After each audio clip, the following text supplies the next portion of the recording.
आज बात कर रहे हैं कुंडली में तलाक योग को कैसा देखा जा सकता है। कुंडली में जो तलाक योग बनता है, वो जो कुंडली के सूर्य, राहु, शनि, मंगल ये ग्रह अगर सप्तम भाव को प्रभावित करते हैं या सप्तम भाव के स्वामी को प्रभावित करते हैं या सप्तम भाव पे कहीं से भी दृष्टि संबंध बनाते हैं, तो ये एक तलाक के योग में माना जाएगा। इसके बाद में ये भी देखेंगे कि शुक्र ग्रह भी अगर इन ग्रहों से प्रभावित होता है, तब भी ये तलाक के योग बना देते हैं। क्योंकि सप्तम भाव ही शादी का भाव होता है। सप्तम भाव का स्वामी और शुक्र इन तीनों का महत्वपूर्ण योगदान है। और ये जब ये इन ग्रहों से प्रभावित होता है, क्रूर और पाप ग्रहों से प्रभावित होते हैं, युति से, दृष्टि संबंध से, तो ये तलाक के योग में कन्वर्ट हो जाता है। तो इस तरह से आप अपनी कुंडली में देख सकते हैं। इसके बाद हम बात करेंगे कि जब भी सप्तम भाव और 12वें भाव जो हैं, इनके स्वामी स्वामी जो बनते हैं आपकी कुंडली में, उनका राशि परिवर्तन जो होगा, यानी सप्तम भाव का स्वामी 12वें भाव में या 12वें भाव का शादी सप्तम भाव में आ जाएगा, तो इसको राशि परिवर्तन योग कहते हैं। तो ये भी एक तलाक का योग बना देता है। कुंडली में अगर जो शुभ भाव होता है, चतुर्थ भाव, यहाँ पे भी अगर ये पाप ग्रहों का प्रभाव आ जाता है, अ, तो ये जो सुख का भाव पीड़ित हो जाएगा और एक गृहस्थ संबंध में बाधा डालेंगे, तो ये भी तलाक के योग बना देता है।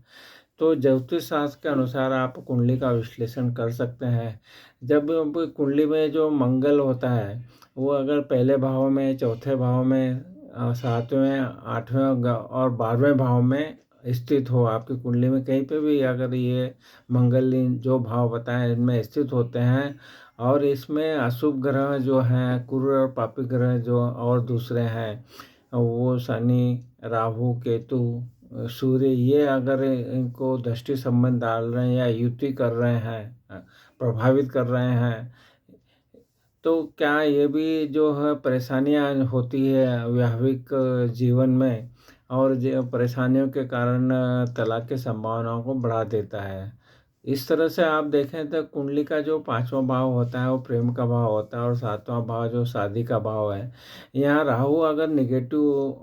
नकारात्मक का प्रभाव डाल रहा है, तो भी ये तलाक का कारण बन जाता है। इस तरह से जब भी हम बात करेंगे, तो 7वां भाव का स्वामी है, मान लो जो भी ग्रह बनता है आपकी कुंडली में, वो छठे भाव में, 8वें भाव में, 12वें भाव में स्थित हो, तो विवाह को तोड़ सकता है। शुक्र ग्रह प्रेम और रोमांस का होता है, तो ये प्रेम और रोमांस के जो रहता है, तो विवाह में महत्वपूर्ण इसकी भूमिका रहती है। इसलिए जब शुक्र अगर आपके 7वें, 8वें या 12वें भाव में कमज़ोर स्थिति में है, तो ये कमज़ोर और दुर्बल स्थिति भी तलाक का कारण बन सकता है।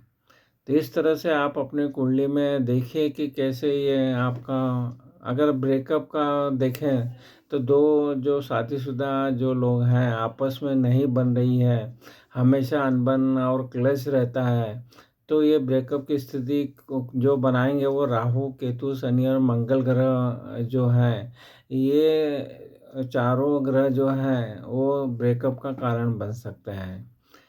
इसके बाद में हम बात करें तो तलाक का जो आम कारण वो ये भी रहता है कि क्या दोनों के बीच में विचारों में मतभेद रहता है, एक एक दूसरे से बेवफाई और विवाह के बाद में संबंध जो बनाते हैं, या दोनों में बहुत संघर्ष होता है या बहस बहुत होती है, और शारीरिक जो अंतरंगता जो बोलते हैं, शारीरिक संबंध जिसको बोलते हैं, उसमें अगर कमी आ जाती है, तो ये भी जो कारण बनाता है कि आपके दोनों के बीच में तलाक के कारण बन सकता है। इस तरह आप देख रहे हैं कि हम संक्षिप्त में ये बातें कर रहे हैं कि किस तरह से ग्रह ब्रेकअप करवाते हैं, तलाक कराते हैं जब वो पीड़ित होते हैं। और ये जो चीज़ें बताई वो अगर है आपकी कुंडली में, तो हमने जो बात की कि पाप ग्रह जो रहते हैं राहु केतु, ये अगर चंद्रमा जो कमज़ोर चंद्रमा उसको भी प्रभावित करते हैं, और ये आपकी कुंडली में छठे, आठे, 12 भाव में ये चंद्रमा कमज़ोर होके ये प्रभावित हो रहा है पाप ग्रहों से, तब भी ये जो है प्रेम जो है संबंध है भावनात्मक तरीके से ख़त्म हो जाता है और वो ब्रेकअप का कारण बना देता है।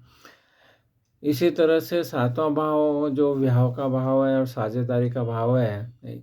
यहाँ पे शनि, मंगल, राहु, केतु जैसे पापी ग्रह इस भाव पर दृष्टि डालते हैं या वो यहाँ पे बैठे रहते हैं, तो आपको कई वैवाहिक जीवन में बहुत चुनौतियों का संकेत देता है और ये बाधाएं, संघर्ष और देरी आदि का भी कारण बनती है, जिससे संभावित ब्रेकअप के